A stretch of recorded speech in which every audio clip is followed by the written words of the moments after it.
Greek mythology, although filled with countless heroes that inspire children's movies who we remember with much fondness, often have a darker, more sinister story embedded in its origins. Today's tale revolves around such a figure, whose strength would prove to be his greatest blessing, but also his greatest curse. But before we carry on with our story, don't forget to support your local bard by tossing either a like or one sub. Now grab yourselves a cup of mead. The tale is about to begin.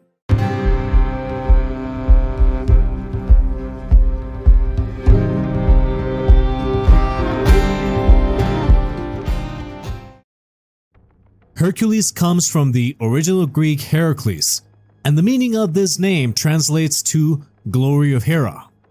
This is an absolutely ironic name, considering the circumstances of Hercules' birth and his relationship to this goddess. His story begins with his mother Alcmene, a virtuous mortal woman renowned for her beauty and wisdom. Alcmene caught the eye of Zeus, the king of the gods, who was in the habit of leaving his wife/sister side and sneak into the mortal world to mingle with nymphs and humans, giving birth to other heroes such as Perseus, who we have mentioned in this channel before, in videos such as the story of Zeus and Medusa. Link below. Zeus was captivated by her grace and sought her affection. Ever the master of disguise, assumed the form of Alcmene's husband, Amphitryon, and visited her one fateful night. Zeus then seduced her, giving birth to Hercules. As Hercules grew, it became increasingly clear that he possessed extraordinary strength and courage, traits that marked him as a demigod of great potential. Yet his divine heritage also made him a target of Hera's wrath, as she sought to undermine his accomplishments and tarnish his reputation. A very important concept that we have to introduce at this point is the Perseid house. Commonly known as the House of Perseus, as the members of this lineage descended directly from him and his union with Andromeda. Perseus and Andromeda had 7 sons together, thus laying the foundation of the Perseid house heritage. Zeus had declared that the next born son of the Perseid house should become the ruler of Greece.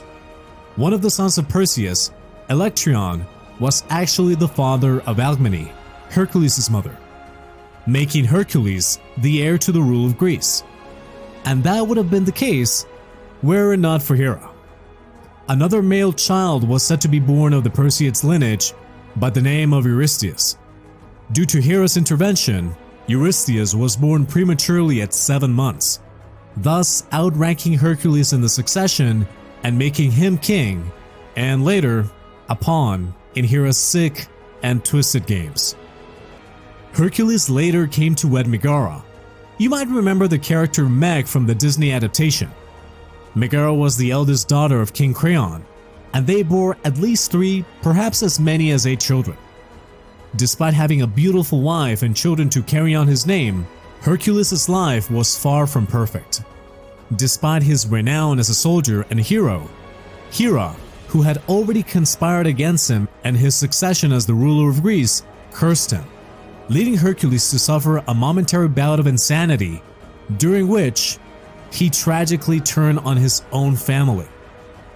He brutally murdered Megara and his children, driven by his delusions instilled upon by Hera, seeing them as enemies sent to conspire against him. Athena, the goddess of wisdom, realized this was happening, but sadly arrived too late to prevent the tragedy. Having witnessed his crime, she proceeded to knock Hercules unconscious with a stone. After awakening and realizing the horror of his actions, Hercules was consumed by despair. In his anguish, he vowed to end his own life, blaming himself for the madness that had gripped him. Seeking guidance, however, Hercules turned to Apollo, who advised him to seek penance and atonement by returning to the kingdoms of Mycenaean tyrants, where his cousin Eurystheus ruled.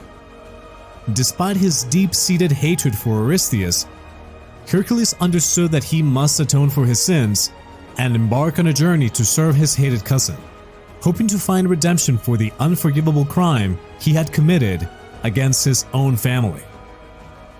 This is again where Hera's influence is felt, manipulating Eurystheus, he imposed upon Hercules a series of 10 daunting challenges, each designed to either humiliate or, better still, get him killed.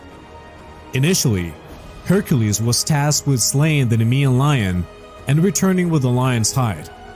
This formidable beast could not be harmed by any conventional weapons. Only human hands could pierce its defenses. Driven by a sense of penance for the tragedy of his slain children, Hercules confronted the lion head-on.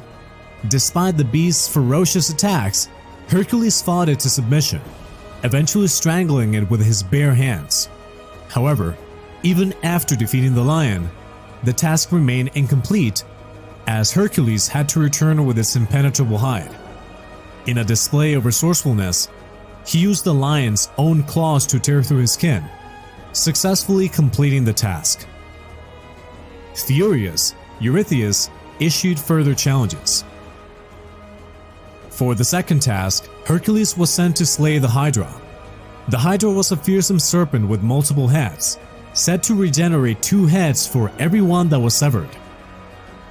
Hercules faced a daunting challenge in battling this creature, as traditional methods of combat proved ineffective against its ability to regenerate. With the help of his nephew Lawless, Hercules devised a strategy to defeat the Hydra by cauterizing the neck stumps to prevent regeneration, thus successfully completing the second task. For the third task, he was sent to capture the Golden Hind of Artemis. The Cyrenian hind was a sacred deer with golden antlers, prized by the goddess Artemis. Hercules' task was to capture the hind alive and unharmed, a feat that required both speed and stealth. Pursuing the hind for a full year, Hercules finally caught it, making sure to show respect for its sacred nature by ensuring it suffered no harm. He was later sent to capture the Erymanthian boar. The Erymanthian boar was a massive and ferocious creature that roamed the slopes of Mount Erymanthos. Hercules was tasked with capturing the boar alive, a challenge that was made all the more difficult by the boar's aggressive nature. Using his strength and cunning, Hercules managed to ensnare the boar in a net, subduing it without causing harm. The next task was a bit more humiliating. He was tasked with cleaning the Augean stables.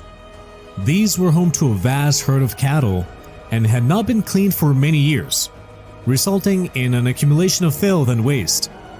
Hercules' task was to clean the stables in a single day, a seemingly impossible feat given the magnitude of the task. However, Hercules accomplished this labor by diverting the course of 2 nearby rivers, allowing the rushing waters to flush out the accumulated filth. Next, he was sent to slay the Stymphalian birds. These were man-eating creatures with sharp metallic beaks and feathers that they used as deadly weapons. Hercules' task was to rid the region of these dangerous creatures. With the help of the goddess Athena, Hercules used a rattle to scare the birds into a flight, then shot them down with his bow and arrows. Next, he was sent to capture the Cretan bull. The Cretan bull was a massive and aggressive creature that terrorized the island of Crete. Hercules' task was to capture the bull alive and bring it back to King Eurystheus. With the assistance of King Minos, Hercules managed to subdue the bull and bring it under control. For his next labor, he was sent to steal the mares of Diomedes. The mares of Diomedes were man-eating horses owned by the Thracian king Diomedes. Hercules' task was to steal the mares and bring them back to King Eurystheus. Hercules accomplished this labor by feeding Diomedes to his own horses, thus pacifying them and enabling their capture. After this task, he was sent to obtain the girdle of Hippolyta. This was a prized possession of the Amazon queen Hippolyta. Hercules' task was to obtain the girdle and bring it back to King Eurystheus. Initially, Hippolyta was willing to give the girdle to Hercules as a gift, but a misunderstanding led to a conflict in which Hercules inadvertently killed Hippolyta. As the 10th and seemingly final labor, he was sent to obtain the cattle of the monster Gedeon. The cattle of Geryon were guarded by the fearsome giant Geryon, son of Chrysaor, who was one of the two mystical beings born of the union of Poseidon and Medusa.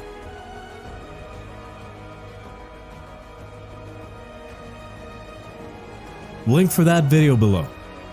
Geryon had 3 bodies and a fierce 2-headed dog named Orthrus. Hercules' task was to obtain the cattle and bring them back to King Eurystheus. After slaying Geryon and Orthrus, Hercules drove the cattle back to Greece, thus completing the 10th and final task. However, upon finishing the 10th labor, Eurystheus told Hercules that he considered 2 of the labors invalid and 2 more labors had to be completed. So, as an additional challenge, he was sent to steal the apples of Hesperides. These apples were golden apples that grew in a garden guarded by Hesperides' nymphs and a fearsome dragon named Ladon. Hercules' task was to steal the apples and bring them back to King Eurystheus. With the assistance of Atlas, the titan who holds the world in his hands, Hercules managed to obtain the apples and bring them back to King Eurystheus. As a final challenge, he was sent to capture the monstrous dog of the underworld, Cerberus. Cerberus was the 3-headed guard dog of the underworld, tasked with preventing the living from entering and the dead from escaping. Hercules' final labor was to capture Cerberus and bring him back to King Eurystheus. This proved to be the most dangerous and challenging of all his tasks, as Cerberus was a formidable opponent with 3 heads, each with sharp teeth, and a serpent for a tail. With the permission of Hades, Hercules descended into the underworld and confronted the monstrous beast. Despite the ferocious resistance he faced, Hercules managed to overpower Cerberus and bring him back to the surface, fulfilling his final labor and completing his series of trials. After successfully finishing all 12 labors, Hercules was pardoned by his transgressions, granted immortality, and ascended to reside on Mount Olympus alongside his father Zeus. Upon his arrival, Hera declared that she harbored no more animosity towards Hercules and sought to reconcile for the trials she had subjected him to. She extended an olive branch by proposing her daughter Hebe as a bride for Hercules, signifying her desire to mend their strained relationship. In the telling of the 12 labors of Hercules, we again see the hero's journey's narrative. But you let me know down in the comments, was he a hero? Was his crime, although committed in a delusive state, unforgivable? And let us not forget that he also committed questionable deeds in redeeming himself. But you be the judge. Thank you for listening to this tale. Please remember to like, subscribe, comment, share. It's a small button and it really helps a lot. Until the next tale, farewell, and may the gods smile upon you.